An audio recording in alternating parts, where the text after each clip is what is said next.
بسم اللہ الرحمن الرحیم الحمد للہ رب العالمین والصلاة والسلام علی رسولہ الکریم وعلی آلہ واصحابہ اجمعین وعلی کل من تبعہم بإحسان الی یوم الدین۔ اما بعد، محترم بزرگوں، دوستوں اور بھائیوں، السلام علیکم رحمۃ اللہ وبرکاتہ۔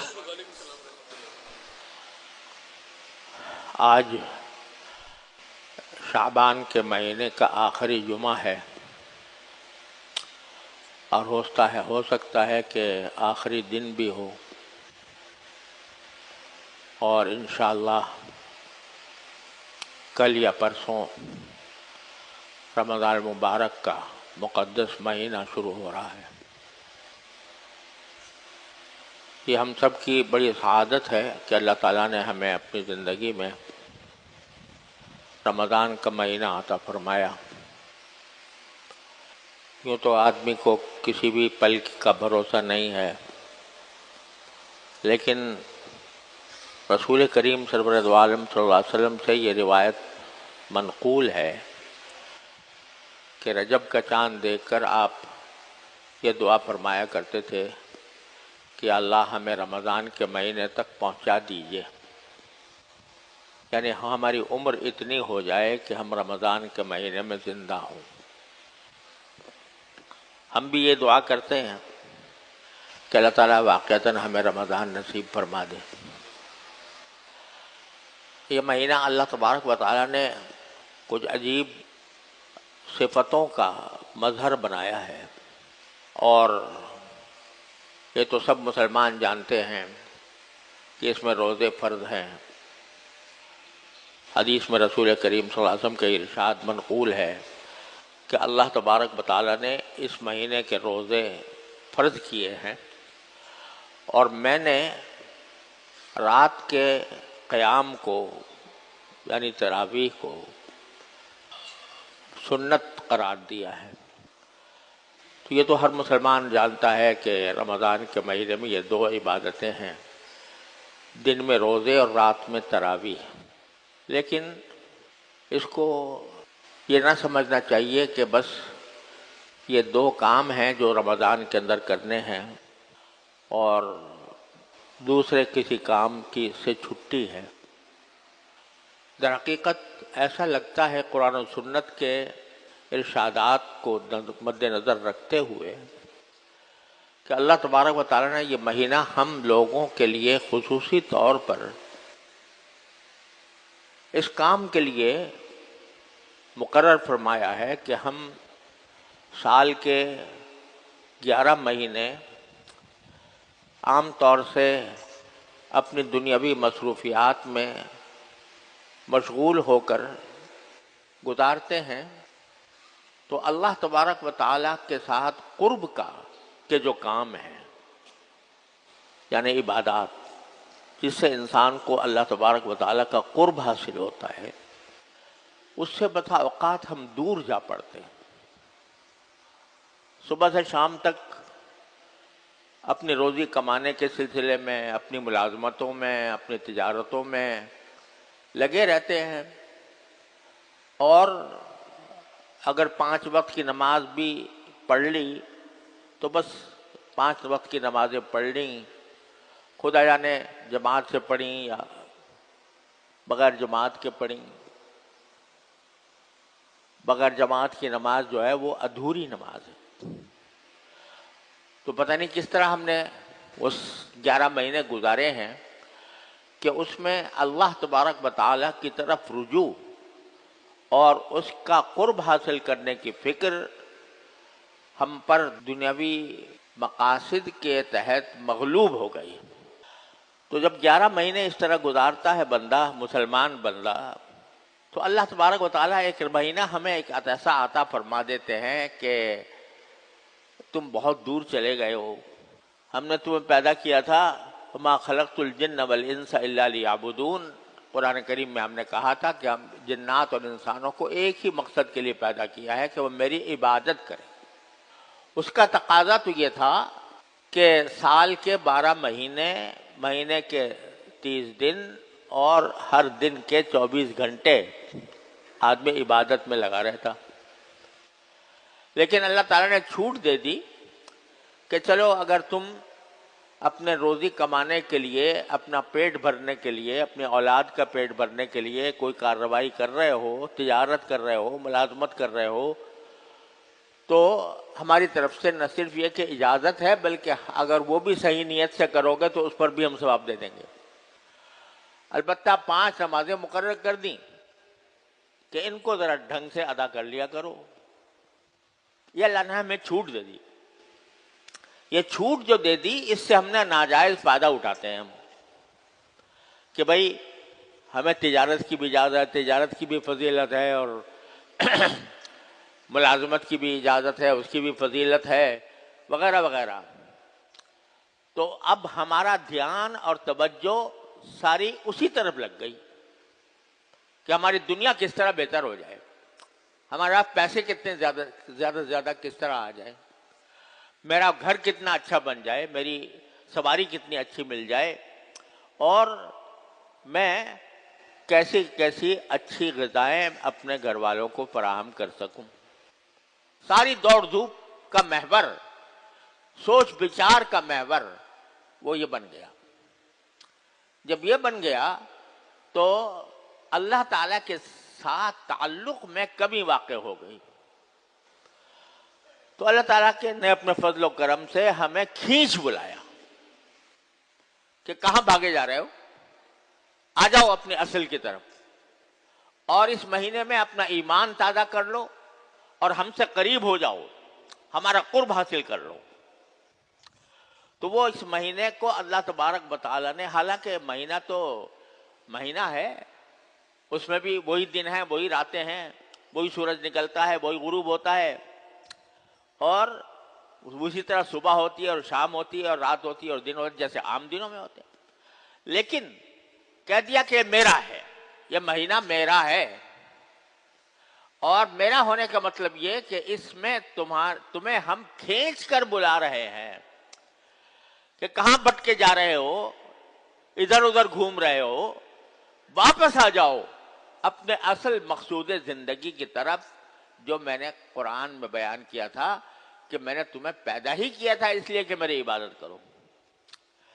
لہذا یہ بات صرف، یہ تو ان کا کرم ہے کہ فرض تو صرف ایک چیز کی ہے جو رمضان میں خاص طور پر فرض کیا ہے، وہ کیا ہے؟ روزہ، اور کوئی چیز فرض نہیں کی، یہاں تک کہ تراویح بھی فرض نہیں، واجب بھی نہیں، سنت قرار دی ہے بس۔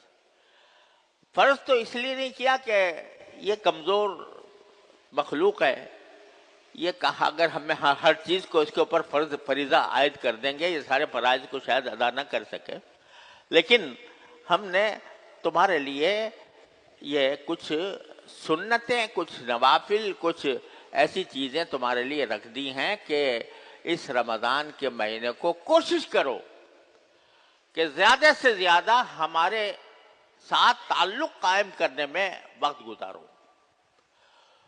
تو اس لیے رمضان کا استقبال کرنا ہر مومن کا ایک طرح سے اس کا شیوا ہونا چاہیے، اور مومن کا یہ کام ہونا چاہیے کہ وہ اس رمضان کا استقبال شوق کے ساتھ کرے۔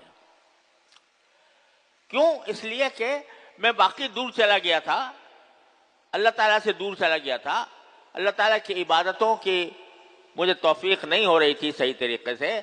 اب میں اس رمضان میں واپس آ رہا ہوں عبادت کی طرف، اللہ تعالیٰ کے ساتھ تعلق قائم کرنے کی طرف، تو لہٰذا میں اس کو اپنے لیے ایک بہت بڑا تحفہ سمجھتا ہوں اللہ تعالیٰ کی طرف سے۔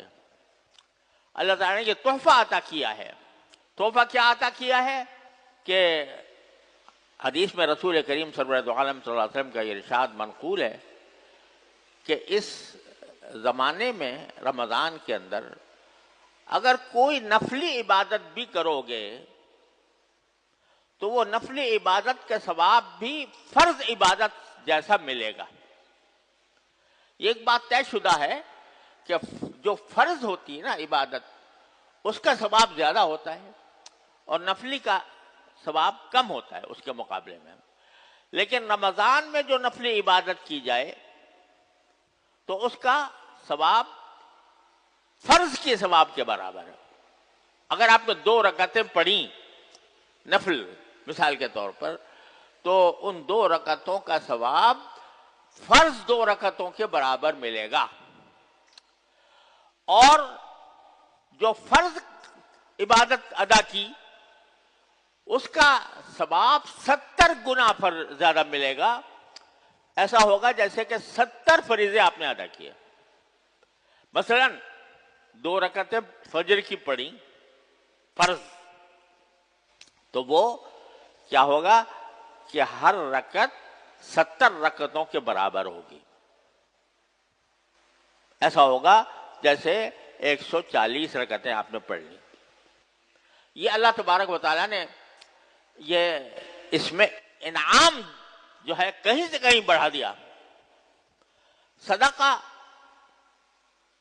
اگر نفلی صدقہ کرو گے تو اس کا ثواب زکوٰۃ کے برابر ہوگا.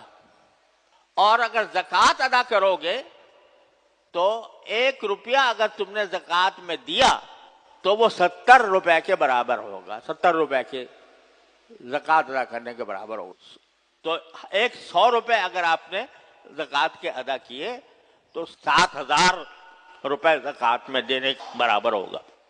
تو اللہ تبارک و تعالیٰ نے اس مہینے کے اندر صرف روزہ اور تراویح کی بات نہیں ہے بلکہ ہر نفلی عبادت کا ثواب کہیں سے کہیں پہنچا دیا. لہذا اس میں کرنا یہ چاہیے ہر مومن کو کہ رمضان آنے سے پہلے سے ہی، اور ابھی ہو سکتا ہے کہ 1 دن باقی ہو، اپنے معمولات زندگی صبح لے کر شام تک کے معمولات اس پر نظر ثانی کر کے اس کو عام معمولات کو جتنا کم سے کم کر لے اور کم سے کم کر کے اس میں نفلی عبادتوں کا تناسب بڑھا دے. مثلا مثال کے طور پر میں کہتا ہوں کہ عام دنوں میں اگر رات کو تہجد پڑھنے کی توفیق نہیں ہوتی، آخری شب میں تہجد جو ہے بڑی زبردست عبادت ہے اور اس کو جس طرح قرآن کریم نے پیارے انداز میں بیان کیا ہے وہ اللہ تعالیٰ کے قرب کا بہترین ذریعہ ہے. تو عام دنوں میں اگر تہجد کی توفیق نہیں ہوتی تو ان راتوں میں تو آدمی خود اپنی پیٹ پوجا کے لیے، سحری کھانے کے لیے آخر شب میں اٹھنا پڑتا ہے اس کو لازماً. عام دنوں میں تہجد کے لیے نہیں اٹھا جاتا، لیکن یہاں تو اگر نہیں اٹھے گا تو روزہ کیسے رکھے گا؟ لہذا سحری کے لیے اٹھنا تو لازمی ہے. اب سحری کے لیے اٹھے تو اس میں 10 منٹ 15 منٹ پہلے اٹھ جاؤ اور اس میں تہجد کی نیت سے کچھ رکعتیں اللہ تعالیٰ کی بارگاہ میں پڑھ لو. تو عام دنوں میں جو کام نہیں ہو رہا تھا وہ ان دنوں میں آدمی کر لے. مغرب کے بعد 6 رکعتیں پڑھنا جو ہے یہ بھی ایک اچھی عبادت ہے. وہ عام دنوں میں نہیں ہوتی تو ان دنوں میں کر لے. تو اشراق کی نماز فجر کے بعد سورج نکلنے کے 12 منٹ بعد اشراق کی نماز ہوتی ہے. 2 رکعتیں یا 4 رکعتیں جتنی پڑھ سکے آدمی. وہ عام دنوں میں نہیں ہوتی، ان دنوں میں کر لی جائے. تو عام دنوں کے اندر جو عبادتیں ہم سے چھوٹی ہوئی ہیں وہ اس میں زیادہ ہوں، اور اس میں قرآن کریم کو رمضان سے خاص مناسبت ہے. قرآن کریم کو خاص مناسبت ہے. قرآن کریم نازل بھی ہوا رمضان کے مہینے میں، اور رسول کریم صلی اللہ علیہ وسلم ہر سال رمضان کے مہینے میں حضرت جبریل امین علیہ السلام تشریف لایا کرتے تھے روزانہ، اور نبی کریم صلی اللہ علیہ وسلم کے ساتھ قرآن کریم کا دور کرتے تھے. کیا عالم ہوگا کہ ایک طرف جبریل امین پڑھ رہے ہیں قرآن کریم اور دوسری طرف رسول کریم صلی اللہ علیہ وسلم تلاوت فرما رہے ہیں. تو معلوم ہوا کہ قرآن کو خاص مناسبت ہے اس مہینے کے ساتھ، لہذا تلاوت کی مقدار جتنی بھی زیادہ سے زیادہ ہو سکے اس میں کرنی چاہیے.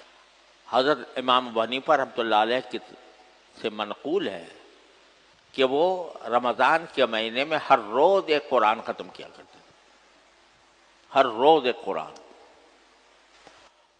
اور امام ابو حنیفہ تو دور کی بات ہے، علامہ ابن عابدین شامی جو ہمارے فتاویٰ کی ساری کتابوں کا محور ہیں، ان کے بارے میں لکھا ہے کہ وہ بھی رمضان میں ایک قرآن کریم ختم کیا کرتے تھے، روزانہ پورا قرآن کریم.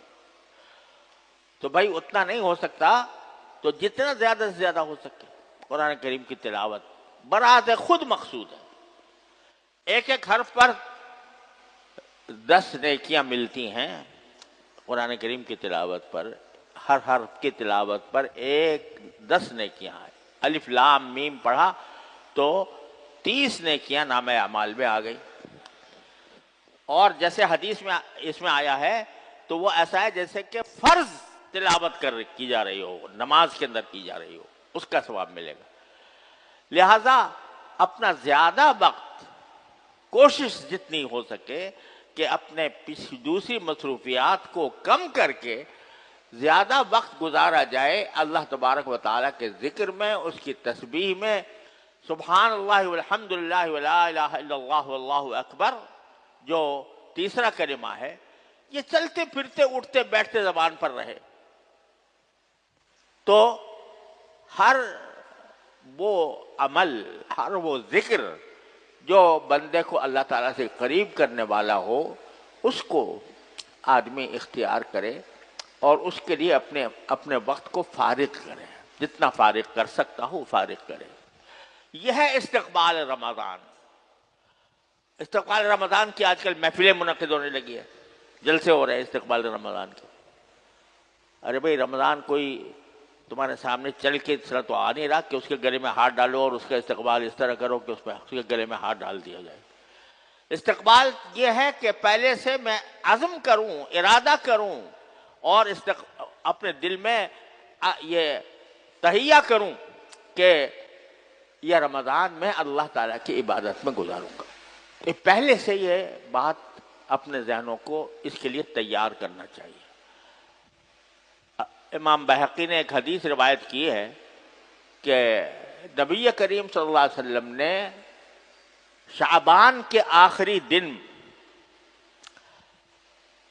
حضرت سلمان فارسی رضی اللہ عنہ سے روایت کی ہے کہ انہوں نے فرمایا کہ شعبان کے آخری دن آپ نے ہمیں خطبہ دیا اور اس خطبے میں فرمایا کہ اے مسلمانوں، قد اظلکم شہر عظیم شہر مبارک، تمہارے اوپر سایہ ڈال رہا ہے ایک ایسا مہینہ جو بڑا عظیم ہے اور بڑا مبارک ہے. اور شہر فیہ لیلۃ خیر من الف شہر، یہ ایسا مہینہ ہے کہ اس کی ایک رات آنے والی ہے جو 1000 مہینے سے بہتر ہے. اور پھر اس کی خصوصیات آپ نے بیان فرمائی، وہی جو میں نے ابھی عرض کیا. اور یہ فرمایا شہر فیہ یزاد فیہ رزق المومن، یہ ایسا مہینہ ہے کہ جس میں مومن کی رزق میں اللہ تعالیٰ کی طرف سے اضافہ کر دیا جاتا ہے. آپ آنکھوں دیکھ لو، کھلی آنکھوں، کیسا ہی انسان ہو، رمضان کے اندر اس کے دسترخوان پر رونق ہوگی. وہ اللہ تبارک و تعالیٰ کی طرف سے بندے کے رزق میں اضافہ کیا جاتا ہے. اور اسی خطبے میں آپ نے یہ بھی فرمایا کہ اس میں اولہ رحمت و اوسطہ مغفرۃ و آخرہ عتق من النیران او کما قال صلی اللہ علیہ وسلم، کہ یہ رحمت سے شروع ہوتا ہے، پھر اس کے نتیجے میں مغفرت ہوتی ہے، پھر آخر میں بندہ جہنم سے آزاد ہو جاتا ہے. اور یہ فرمایا کہ کسی روزے دار کو افطار کرا دینا یہ ایسا ہے کہ جو اللہ تبارک و تعالیٰ اس کے ذریعے انسان کو اپنے کہیں سے کہیں پہنچا دیتے ہیں۔ اور اگر یہ فرمایا کہ اگر کسی روزہ دار کو پیٹ بھر کر کھانا کھلا دیا تو اس کو اللہ تبارک و تعالیٰ آخرت میں ایسا شربت پلائیں گے کہ اس کے بعد کبھی اس کو پیاس نہیں لگے، پیاسا نہیں ہوگا وہ۔ غرض بڑی فضائل آپ نے بیان فرمائے۔ تو عرض کرنے کا منشا یہ ہے کہ ہم پہلے سے اس کے لیے تیاری کریں، اپنے معمولات کو کچھ مختصر کر کے زیادہ سے زیادہ وقت رمضان کے اندر زیادہ سے زیادہ وقت لگائیں اللہ تعالیٰ کی عبادت میں، وہ خواہ نفلی نمازوں کی شکل میں ہو، چاہے تلاوت کی شکل میں ہو، چاہے ذکر کی اور تسبیح کی شکل میں ہو۔ اللہ تبارک و تعالیٰ اپنے فضل و کرم سے ہم سب کو اس کی توفیق عطا فرمائے، اور یہ رمضان صرف ہمارے لیے نہیں پوری امت مسلمہ کے لیے اللہ تبارک و تعالیٰ مبارک فرمائے، اور اس کے تقدس کی وجہ سے اللہ تبارک و تعالیٰ ہماری امت مسلمہ کے مسائل حل فرما دیں۔ اور اس وقت جو پوری امت ایک بحران میں مبتلا ہے، پورا عالم اسلام بحران میں مبتلا ہے، اور ایسا لگتا ہے کہ ہمارے بدعمالیوں کا ادبار ہے جو ہم پر مسلط ہے، اس کے لیے خاص طور پر دعائیں کریں کہ اللہ تبارک و تعالیٰ ہم سے یہ ادبار دور فرما دے، اور اللہ تعالیٰ اپنے فضل و کرم سے ہماری مغفرت فرما دے ان گناہوں کی جن کی نحوست کی وجہ سے ہم اس بحران میں مبتلا ہیں۔ اللہ تبارک و تعالیٰ اپنے رحمت سے ہمیں اس کی توفیق عطا فرمائے۔ وآخر دعوانا الحمدللہ رب العالمین۔